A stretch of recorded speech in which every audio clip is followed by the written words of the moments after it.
आज का हमारा विषय है, जब शक्तियां आपकी परीक्षा लेती है तो आपके साथ क्या क्या होने लगता है। शक्तियां, जिन्हें हम दिव्या शक्तियों के नाम से जानते हैं, जैसे कि हमारे अपने इष्ट कुल देवी देवता। बहुत से लोग ऐसे होंगे जो गरीबी जैसी जिंदगी जी रहे हैं और वह लोग भगवान के पूजा पाठ के द्वारा चाहते हैं कि उनकी मनोकामनाएं पूरी हो। पर जब आप ईश्वर की भक्ति और पूजा के साथ बहुत ज्यादा लीन हो जाते हैं तो ईश्वर के अपने दास, उनके दूत, आपकी परीक्षा लेना शुरू कर देते हैं। और जब भी आपके साथ यह परीक्षा होता है तो आपके साथ अजीबोगरीब चीज होती है। जब आपके इष्ट आपकी परीक्षा लेते हैं तो वो पहले सब कुछ ले लेते हैं। आपका समाज में मान सम्मान, पैसा सब चला जाता है। आप बिल्कुल अकेले से रह जाते हैं। आपको आपकी बहुत सी चीजों में लॉस होना शुरू हो जाएगा। कुछ का कहना होता है कि उनको कुछ अजीब सी आवाजें सुनाई देती है। ऐसा लगता है कि उनके आसपास कोई है, पर डरने की कोई बात नहीं। अगर आप भगवान का नाम जाप मन से करते हो तो उनके दूत आपके आसपास आपकी रक्षा के लिए आए होंगे।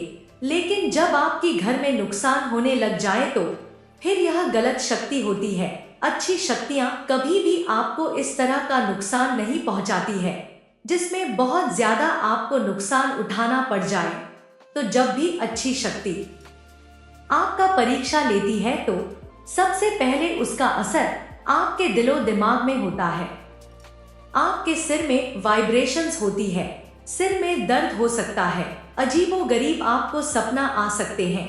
आपको कभी कभी मंदिर या फिर कभी ऐसा लगेगा कि आप किसी तीर्थ स्थान पर गए हैं। आपको अपने इष्ट की छवि दिखनी शुरू हो जाएगी।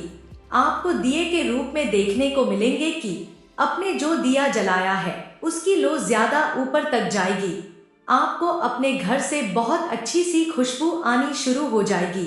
अगर आप पूजा कर रहे हैं तो आपके सामने भगवान की मूर्ति या फिर शिवलिंग पर रखा हुआ फल या फूल आपकी तरफ आकर गिरेगा। तो यह भी कुछ अच्छे संकेत हो सकते हैं जिससे कि आपके इष्ट आपसे खुश है। पर अगर आपके घर में असामान्य घटनाएं होने लग जाएगी तो जब भी ऐसा कुछ आपको देखने को मिले, आपको हताश नहीं होना है। आपको उस समय अपने पूजा को और ज्यादा बढ़ा देना है और साथ साथ अपने अंतर आत्मा भी झांक कर देखना है कि हमसे कहाँ गलतियां हो रही है। कहीं ऐसा तो नहीं है कि आप पूजा पाठ करते हुए कोई गलती कर रहे हो, पूजा पाठ में सही तरीके से मन लगाकर नहीं कर रहे, जिनकी वजह से ऐसी दिक्कतें आपको देखने को मिल रही हो। अगर आपको लगता है कि आप ऐसी कोई गलती नहीं कर रहे तो फिर कोई प्रॉब्लम नहीं है। आप निरंतर भगवान के नाम का जाप करते रहिए। जब आपकी पूजा पाठ अच्छे से आगे बढ़ती रहेगी तब आप अपने जीवन में तरक्की करते रहेंगे।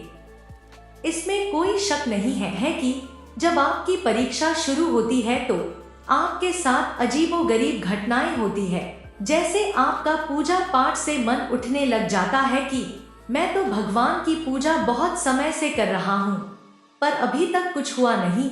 आपके अपने परिवार के साथ संबंध खराब हो जाएंगे। आपकी जॉब भी जा सकती है। आपको व्यापार में नुकसान भी हो सकता है।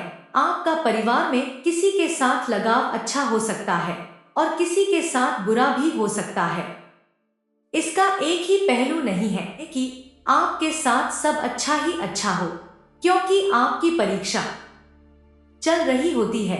भगवान परीक्षा में यह देखते हैं कि इसका मुझ पर विश्वास कितना है, यह इंसान मेरा नाम जाप कर पाएगा या नहीं। इसलिए इंसान की परीक्षा चलती है, पर आपको उस परीक्षा में पास होना है। वह आपको बहुत ज्यादा तोड़ने की कोशिश करेंगे, बहुत ज्यादा तोड़ेंगे, पर जब आप परीक्षा में पास हो गए तो उनकी कृपा आप पर होनी शुरू हो जाएगी। कृपा होने पर आपको बहुत अच्छे जॉब के ऑफर आ सकते हैं। एकदम से बहुत सा पैसा कहीं से आ सकता है। करियर में उछाल मिल सकता है।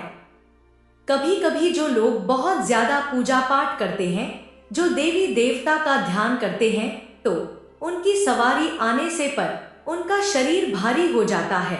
उनके शरीर की ऊर्जा कई गुना बढ़ जाती है। जो सोचते हैं वो होने लगता है, जो बोलते हैं वो भी होने लगता है। पूर्व की घटनाओं का आभास भविष्य की घटनाओं का आभास होने लगता है। किसी के मन में क्या चल रहा है वह आप सुन सकते हैं, किसी के चेहरे को आप पढ़ सकते हैं। इसके साथ साथ आपके आसपास कोई बुरा इंसान बैठा है, आप उसको भी पकड़ लेंगे। बुरा इंसान जैसे कि कोई जादू टोने करने वाला इंसान। तो ये सब चीज आपके साथ होने लगती है। ईश्वर में आपकी आस्था और बढ़ जाती है तो ये सब चीज आपके साथ अजीबोगरीब होती है।